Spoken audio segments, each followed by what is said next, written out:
성범죄자 가해자로 지목이 되면 무죄가 되기 어렵다고 하잖아요. 상담을 하다 보면 많은 분들이 똑같은 질문 하세요. 변호사님, 제가 이길 확률 얼마나 될까요? 이렇게 물어보시는데, 이길 가능성이 높다면 선임료가 많이 드는 그런 변호사 비용을 드리고서라도 끝까지 가보고 싶고, 확률이 낮다면 민사든 형사든 빨리 합의해서 정리하고 싶어 하시죠. 현실적인 숫자부터 말씀드리면, 기소가 된 성범죄 사건에서 무죄가 나올 확률 3%도 잘 안 돼요. 그렇다고 해서 무죄가 아예 없는 건 아니에요. 무죄가 나오는 경우는 정해져 있어요. 오늘 영상에서는 성범죄 사건에서 무죄를 주장해 볼 수 있는 경우 3가지만 정리해서 말씀드릴게요. 이 3가지 중에 하나라도 해당되는지 아니면 전혀 없는지 이 영상 보시면서 차분하게 본인 사건 대입해 보시면 돼요.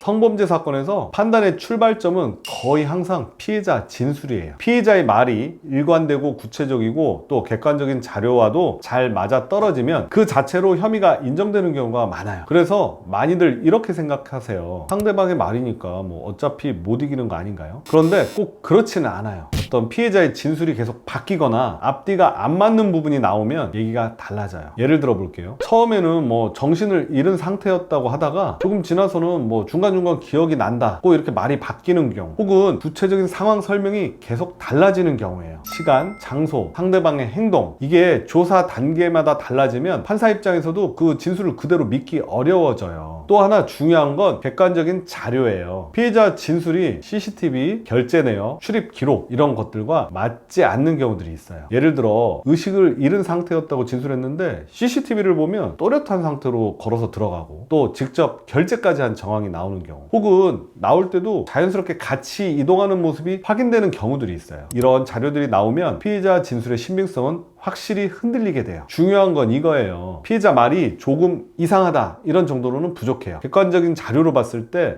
이 사람의 진술을 그대로 믿어도 되냐 이런 의문이 생길 정도여야 해요. 이 수준까지 가야 무죄를 고민해 볼 수 있는 첫 번째 문이 열려요. 여기서부터 많이들 오해하세요.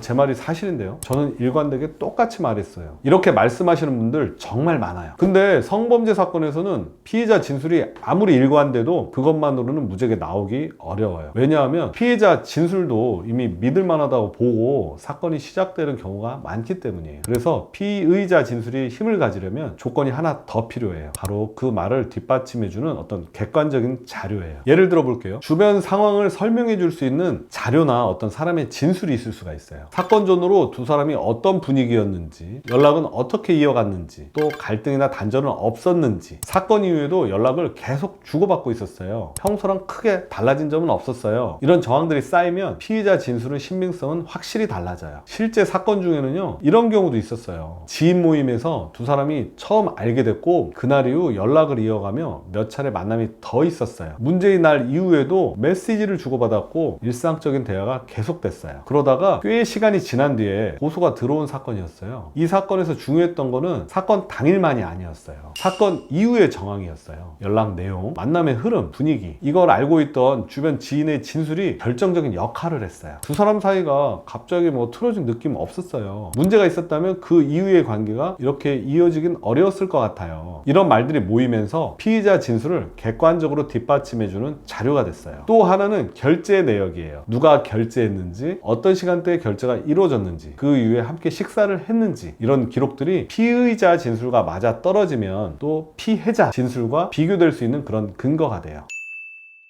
성범죄 사건에서는 거짓말 탐지기 조사가 생각보다 자주 진행돼요. 이게 법정 증거가 되나요? 이렇게 물어보시는데 결론부터 말씀드리면 그 자체로는 뭐 유무죄를 바로 가르는 그런 증거 아니에요. 판단에 영향을 주는 중요한 참고 자료가 될 수 있는 건 또 맞아요. 특히 결과가 엇갈릴 때 그래요. 예를 들면 피의자는 진실 반응이 나오고 피해자는 또 거짓 반응이 나오는 경우, 혹은 피해자는 조사를 받았는데 피해자가 갑자기 조사를 거부하는 경우, 이런 상황에서는 피해자 진술을 그대로 믿어도 되나? 라는 이런 의문이 생길 수가 있어요. 이런 의문이 앞에서 말씀드린 어떤 진술의 모순, 또 객관적인 자료들과 같이 맞물리면 무죄를 주장해 볼 수 있는 마지막 퍼즐이 돼요. 반대로 결과가 이렇게 나오면 상황은 많이 어려워져요. 피해자는 뭐 어떤 진실 반응 나오고 피의자는 거짓 반응 나온 경우, 이럴 때는 기소로 이어질 가능성이 훨씬 더 높아지고 실제로 유죄 판단으로 이어지는 경우도 많아요. 그래서 거짓말 탐지기 조사는 가볍게 생각할 문제가 아니에요. 받을지 말지, 어떤 타이밍에 받을지, 또 어떻게 대응할지, 이건 사건 초기에 전문가와 상의해서 결정하는 게 중요해요.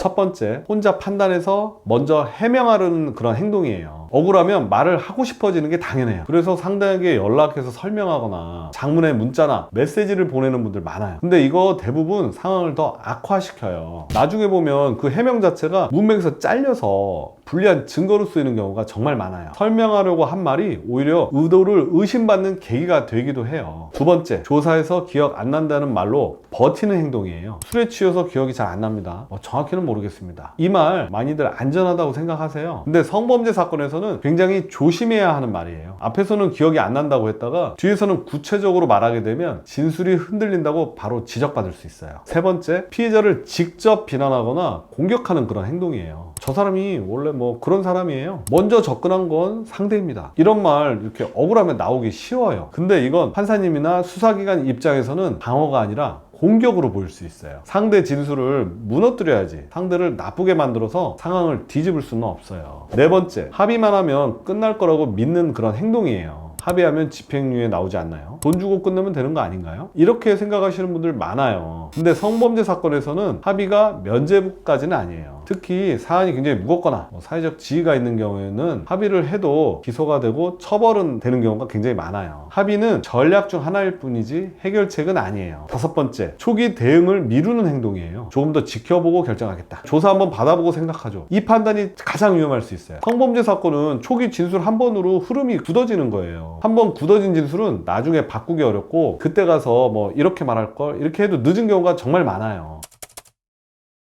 오늘은 성범죄 가해자로 몰렸을 때 무죄를 받는 경우와 그에 대한 대응법을 알아봤는데요. 혹시 지금 비슷한 상황에 놓여 있다면 혼자 판단하지 마시고 초기에 방향부터 차분하게 정리하는 게 정말 중요해요. 실제로 문제가 되었거나 어떻게 대응할지 궁금하신 분들은 댓글이나 전화로 문의 주시면 제가 직접 상담해 드리고 답변하도록 하겠습니다. 이번 내용이 좋으셨다면 좋아요와 구독 꼭 부탁드리고요. 지금까지 법보다 유죄 이유재였습니다. 감사합니다. 안녕.